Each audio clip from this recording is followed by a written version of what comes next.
I think, yeah, to build on some of what you just said is that the APEST gives language in a lot of ways, and that framework, Ephesians 4, gives a whole vision for the unity and diversity of the church. Not just unity for the sake of self-protection and sameness, but unity for the sake of like, what does it mean to achieve shalom in our world? What does it mean to be missional on mission with God?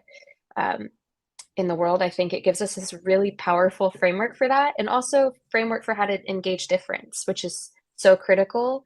And we talk a lot about it, I think, in our kind of traditional church settings about kind of the unity and diversity, but then we promptly kind of don't allow that to flourish. And what the APEST framework allows is for us to be able to talk about it in a way that feels really non-threatening, actually, but profoundly rooted in human flourishing, and to help people do what they're equipped best to do. Because when Jeff's talking about, oh my gosh, I'm not actually kind of this pastor teacher, like that should be really freeing, I think, for people to identify, oh, that's why that never fit. That's why that shoe never fit. And how can I go and help people see all of these other things? How can I go out and show people what it looks like to engage their city and lead hundreds of students over time into these experiences?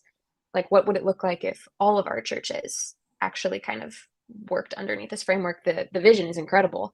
Um, and so I really that's what I think it's pushing for and pushes us to do, is to imagine something greater, imagine something bigger, and also to allow people to thrive where they're best suited to, rather than making a particular model fit them, or a sit and listen model work for somebody who was never wired to do that.